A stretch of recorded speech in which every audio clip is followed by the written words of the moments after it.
Bitcoin Weekly Wrap-Up for the 8th of November, 2019. This week's weekly roundup is sponsored by eToro. This is a really neat platform. It lets you buy and sell Bitcoin safely and securely. They existed actually before Bitcoin even was created, and offers some really cool tools for both newbies and experts. So say you're new to trading, if you want to just use something that they call copy trading on there, it actually allows you to allocate, like, let's just say 10% of your portfolio or 15% or 50% of your portfolio to multiple successful traders that you pick yourself out of a group of 11 million other traders on their platform. And the service automates it so that whenever they make a trade an asset and rebalance their portfolio, you do too. So, you could find guys that know what they're doing, and then you get the benefit of their experience, and they get a benefit of a small percentage of what you actually made off of them. So everybody wins. So if you actually go down to didyouknowcrypto.com/eToro, it'll be in the show notes, or if you're watching on YouTube, if you look right below in the show description, it'll be right down there. That's didyouknowcrypto.com/eToro, and that'll actually give you $50 if you use that. It's a referral, but it's mainly so that they know that, you came from me, and it makes them happy. It makes me happy. It makes you happy. So once again, everybody wins. So let's actually look at the price. All right, sorry about that. It is at $9,237 as of the 7th of November 2019. The first story of the day is my favorite little piggy, Mr. Craig Wright, who, if you remember back in August, came to the we kind of came to the conclusion of the Kleiman trial, or so we thought, of the lawsuit, I should say, of the Kleiman estate against Craig Wright. So a quick recap was that he had, I guess we're not going to go all the way back, but just the case. A quick recap was that he and Dave Kleiman worked together back in the day, and after Craig claimed to be Satoshi, the estate of the deceased Dave Kleiman, his brother Ayres, sued Craig, claiming that Dave's estate was owed a portion of the Bitcoin they mined together as the team that created Bitcoin. So this is not true, but what was true is that Craig's whole shtick is not providing public proof, but building his claim on the fallacy of appeal to authority. He touts his multiple degrees, which actually kind of more indicate a man that prefers legacy institutions over the new learning environments. His patents and even his attempt to copyright the Bitcoin white paper, which is a farce, since all the Copyright Office really does, when a claim like that is made, is they'll check to see if there's any other competing claims. Has somebody already made a claim against it? Or a claim, I should say, for the copyright.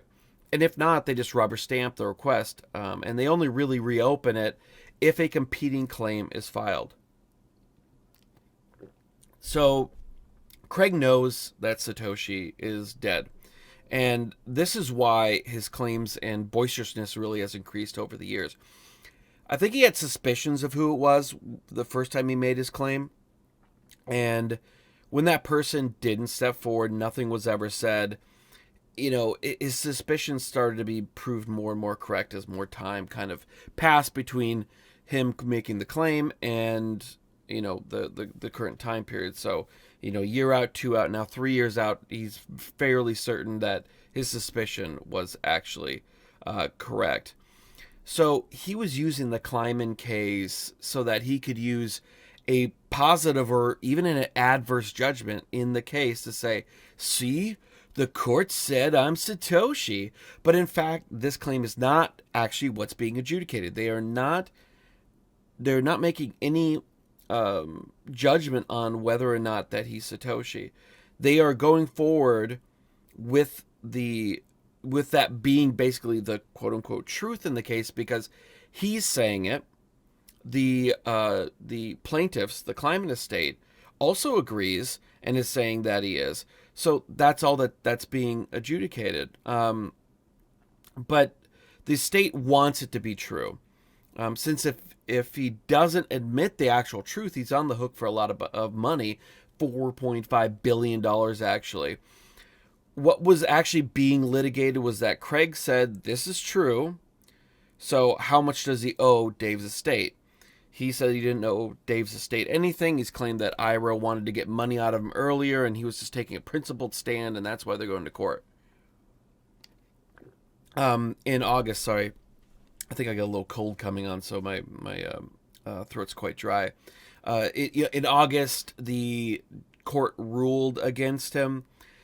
Basically, the judges were just completely fed up with his antics, the doublespeak, the forgeries, just the outright lies. And after that ruling, they entered into a non-binding arbitration, whereas basically his lawyers and their lawyers met with an arbiter to hammer out a deal. So an arbiter is kind of like a judge, but when a judge says you owe $4.5 billion, that's what is, if you don't abide by that, you go to jail. When you go to an arbiter, they're basically there as almost like a marriage counselor, and to help facilitate an ability to get to an agreement that both parties will agree to. So it just basically means both parties are acting in good faith and trying to figure out how much the plaintiff, the estate, in this case, Kleiman's estate, or Dave Kleiman's estate and his brother Ira, how much they should get and by what means they should get it. So this last week, actually I think it was like on Monday, if I'm not mistaken, which would have been, the 3rd of November, of November. Anyways, it doesn't matter. He broke the arbitration, saying that he doesn't have the means to fund the settlement, which is really strange for a man who claims that in 74 days, as of the recording on the 7th of November 2019, he's going to have access to roughly $9 billion through his ridiculous Tulip Trust farce. Now, we don't know what was said in this arbitration, and perhaps the plaintiffs asked for, payment immediately. But in his blog posts and public statements since then, he never mentioned that they weren't willing to wait. It wasn't like, I went in good faith, but they said they don't want to wait till January. They want it now. And Craig's not one to hold back and say, well, this is, I don't want to say anything until the court case is over. He's going out there and calling Ira a liar and a scammer and a scumbag, I think was the exact quote. He never said that they weren't willing to wait to this imaginary January 20th day when all these slivers of the Tulip Trust, from his Shamir secret sharing scheme that he didn't really understand, apparently, in the way that he described it, was not actually how it works, but whatever. So he wrote a blog post, which is just basically a verbal diarrhea of woe is me. And as I mentioned, how much Ira Kleiman was a scumbag with a dash of self-martyrdom of having to deal with so many scammers. It's really hard to feel sorry for a guy that's really the biggest scam in Bitcoin. And in the future, we'll probably look back and see it's probably one of the most egregious scams as far as in terms of stealing another man's legacy in modern history. And Calvin Ayres, his business partner, who owns CoinGeek, released a post on the CoinGeek News saying that he had been in negotiations, actually, to buy the Kleiman estate. And, and he did this all without Craig's knowledge, which is likely BS. But he had actually determined that the estate had no value, as the IP that Dave and Craig had worked on was of little value. And this is really a very masterful obfuscation on their part. Craig claims he can't pay the settlement, while Calvin says the estate isn't worth anything. That's not the whole picture, of course. Since if what Craig claims is true, and he intends to abide by what the law, remember he's always said the law is law, we abide by law, the law is law, he intends to abide by what the law has determined, which he has vociferously promoted as the best way. He's constantly said this, the best way for him to prove his claim and the truth of his identity as being Satoshi is through the law. I don't know, it's very strange, but if Calvin was not going into negotiations for the 4.5 billion Bitcoin, which countering his statement that the estate had no value. They're kind of in a roundabout way, not not directly, as some people have tweeted out, like, oh, he obviously now he's this proves that they know that it's worth nothing. They didn't specifically say, but it's heavy inference. They're roundabout ways saying that the estate will never get that $4.5 billion, whatever you want to read into that. And this, of course, is because there never was a Tulip Trust, and he wasn't Satoshi. The Tulip Trust is just another part of this elaborate puzzle to construct a narrative and ask the burning, so that people don't, when they're asking the burning question, if you're Satoshi, move those coins. That the Tulip Trust was how they answered that claim. When you ask, why don't you just move coins, he'll just say, well, they're all locked up in this Tulip Trust. And he's ridden that coattail for a couple of years now. So early in his claims, in a now deleted blog post, he said that he would move coins and sign transactions and provide even more proof on top of that, because, and this is quoting from that blog post that he wrote, that he deleted, and then when you go to the Wayback Machine to show what had been up there, he says, well, that's not law. That's not proof. Okay, whatever. But he said, I quote, extraordinary claims require extraordinary evidence.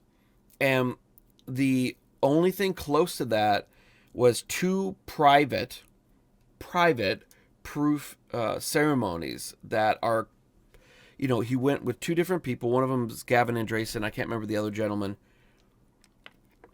And in a private setting, quote unquote, proved to them that he was Satoshi by signing a transaction. This is counter the very idea of Bitcoin. Bitcoin's all about transparency, which he constantly talks about too. So transparent ledger, that's why we abide by the law. We're not a anonymous dark web money or anything like that. Bitcoin's about publicly verifying, right? So the Tulip Trust was, like I said, created after the fact so that he would have a ready-made answer as to why he wouldn't move coins. And with that Overton window shifting, from he doesn't have any of the keys, and to now it's to once being proven he claims to have had the keys of the no. So I'm sorry. Let me roll back.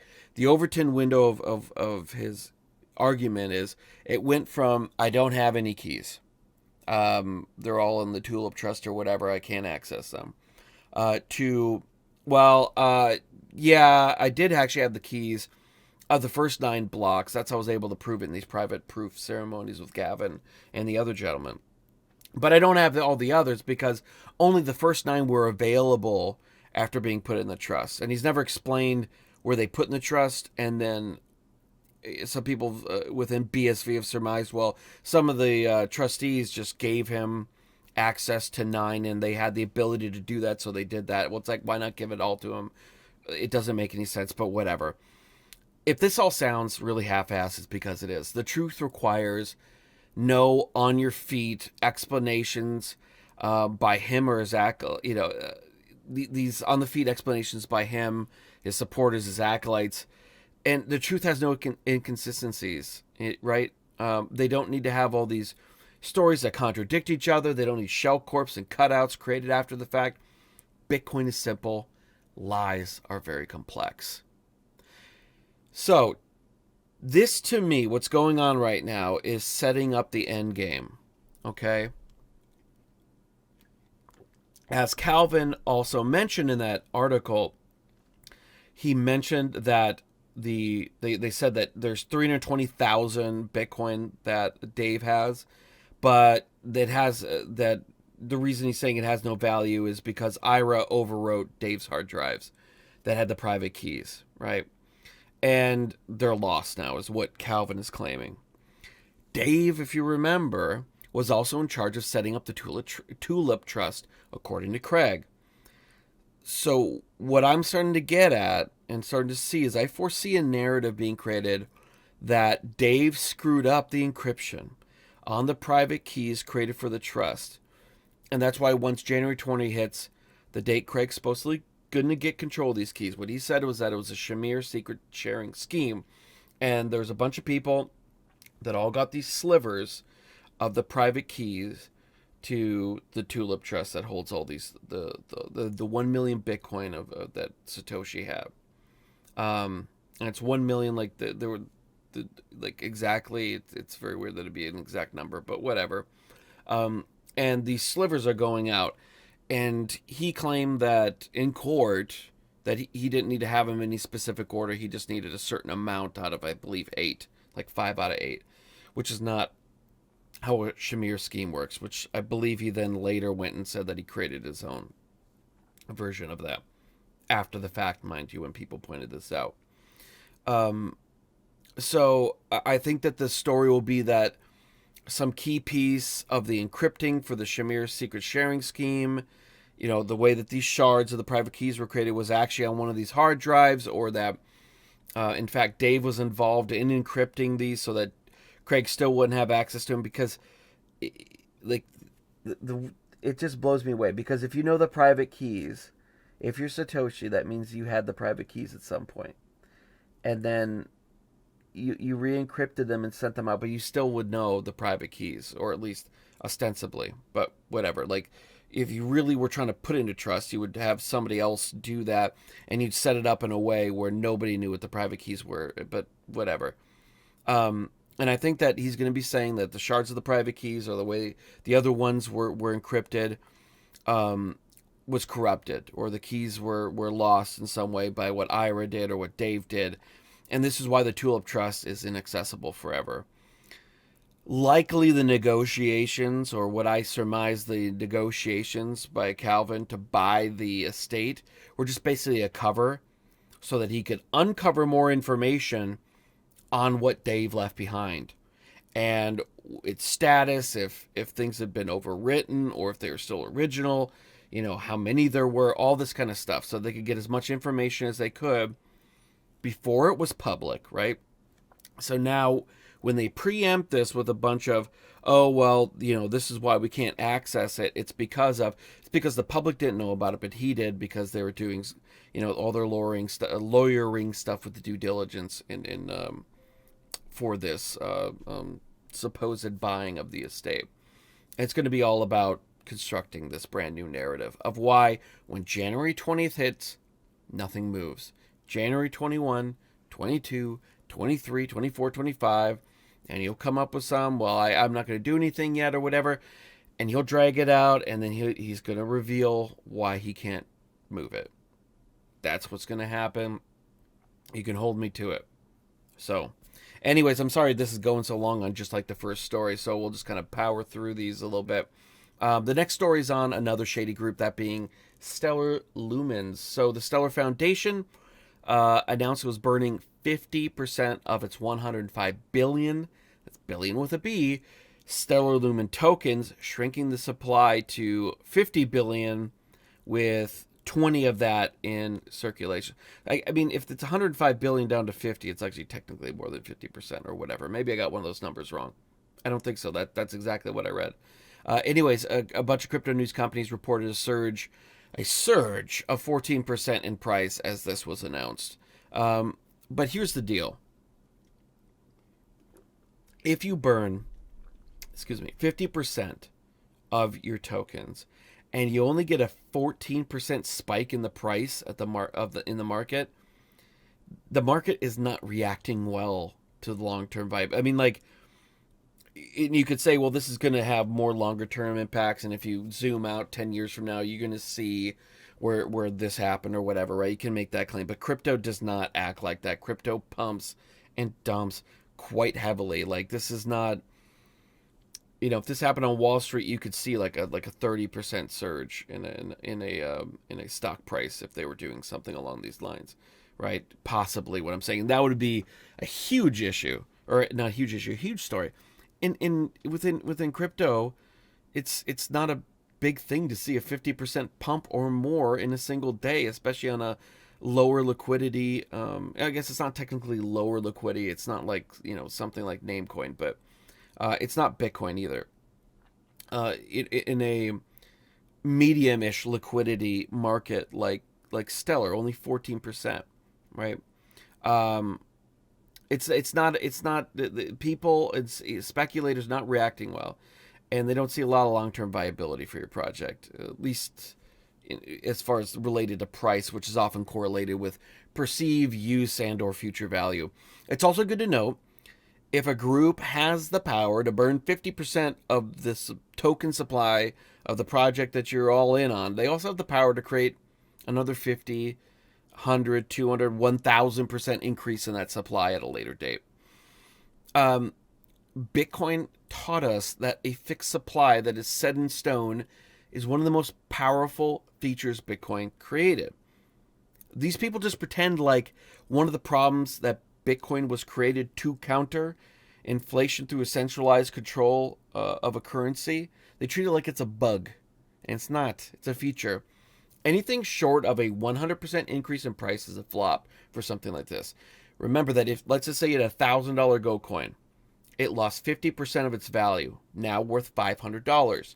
You will actually need a 100% increase in that price from $500 to get back to zero, basically, to that coin getting back to $1,000, and you being, didn't lose, lost nothing, gained nothing. In this case, if you actually cut the supply by 50%, you should theoretically create 100% more value. Anything short of that, to me, is actually a long-term loss. Once again, sorry guys for having to drink so much water. It's just, it's flu season, and I have a lot of kids that are in school, so they're constantly bringing the petri dish of germs back to my home. Onto Bitmex, which I'm sure you guys probably saw this story.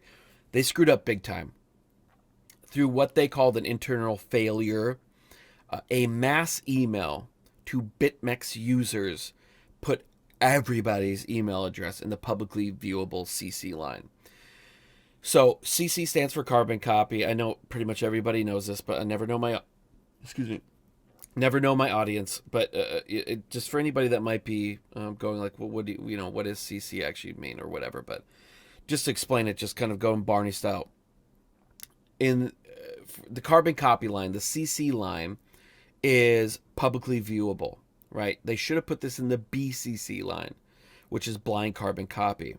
So if you are going to email somebody, and if you put like I email you, I put your name and 5 other people in the CC line. When I email that out, you and those 5 other people will see everybody's email addresses, right?